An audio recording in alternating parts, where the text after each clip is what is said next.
Row 18, plot 20. Hey everybody, welcome to Now It's Dark. I'm Jim. I have a ridiculous movie review for you for a movie called Freddy's Fridays. I know, it's a complete and utter copy of Five Nights at Freddy's, but it's a little different. They did definitely do some work with their posters, their promotional artwork.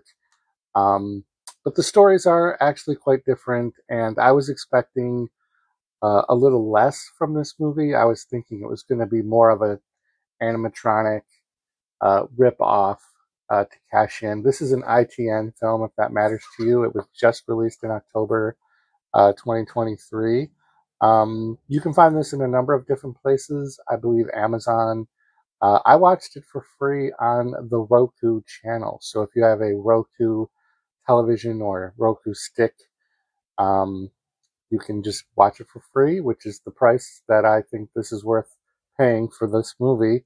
It's 1 hour and 16 minutes, and IMDb has this with a 7.3 star rating out of 10.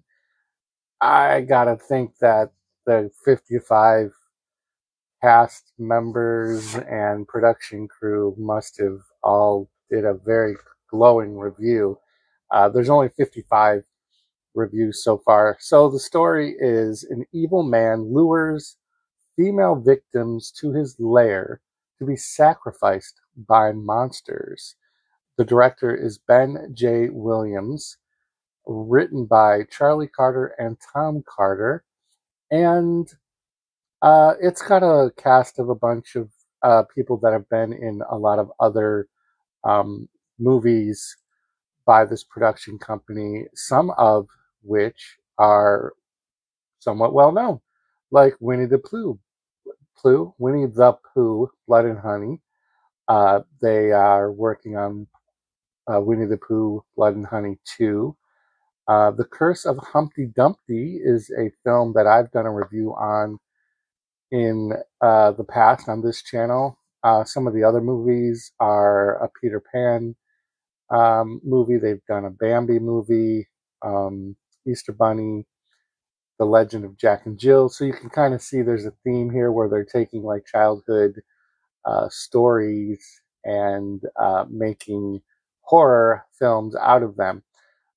So since I just mentioned the Curse of Humpty Dumpty, one of the four characters, by the way, that are not animatronics, these are actually like demons that get summoned by reading out of this book in Latin in the lair of the evil guy. Um, one of the characters is definitely a reused costume from the Humpty Dumpty movies that this company has also done. So maybe I missed somewhere where that's acknowledged. I don't think it was. I did only watch it once, and my attention span did kind of go in and out. Um, as far as kills, I thought the kills were decent actually, and there was good blood and gore effects. There is actually a story here that I wasn't expecting there to be, and you know, the costumes of these characters, these demons, are a little lacking in like just being tightened up. Like there's costumes there. One of them looks like it might have been a killer clown from outer space type costume, maybe reworked. There was like a I don't know if it's a badger or it reminded me of the I think it's a what is the dinosaur movie, the Ice Age, the animated movie with the what is that character?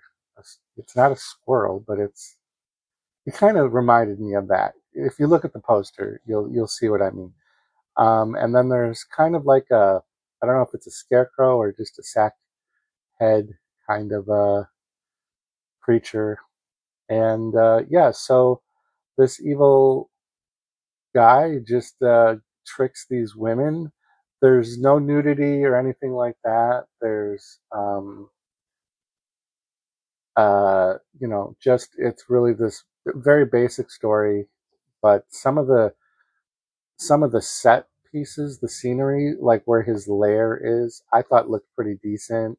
I like that kind of like sacrificial uh, altar room type look with candles lit, and they did a good job of kind of creating that um, atmosphere. So I did like that. The music I felt was a little inconsistent. Sometimes it was very loud and it kind of over powered the speaking, and then sometimes it was, you know, low like it should have been. The lighting was a little bit the same. Sometimes the lighting was so dark that it seemed to make it difficult to see the activity going on in the scene. Um, I thought that the acting was decent for this level of movie. I would have liked to have seen one of my favorite B movie actresses, May Kelly, in this, but she did not make an appearance. Once I saw that this was the same group that made Winnie the Blue. Why do I keep saying it? Why can't I say poo? Pooh. Winnie the Pooh Pooh, Blood and Honey, and the Humpty Dumpty movies, which she was in. I had kind of hoped she was in this, but was not. But yeah, I mean, if you've got an hour and 16 minutes to kill, it's not one of the worst movies that I've watched over this past month for sure. I actually was a little bit surprised by it. It's not, you know, it's not altogether horrible. I do appreciate that they are definitely just trying to make a cash grab with their showcasing of the four main characters in a poster so similar to Five Nights at Freddy's. But let me know in the comments down below if you'll check this ITN future classic. If you're going to check this out, let me know. Again, you can find it for free all over the place. Don't pay to rent this. Just go, if you have Roku, that's the way to do it. You get some ads, which will give you a minute to catch your breath from the intense horror of Freddy's Fridays. So Fridays are cursed, by the way. I think I skipped a whole bunch of. Freddy is one of those four lead demons, and the Friday is cursed. It's a cursed Friday story. Anyway, yeah. So that's going to do it for me at Now It's Dark. Stay tuned to the channel for all sorts of funky stuff.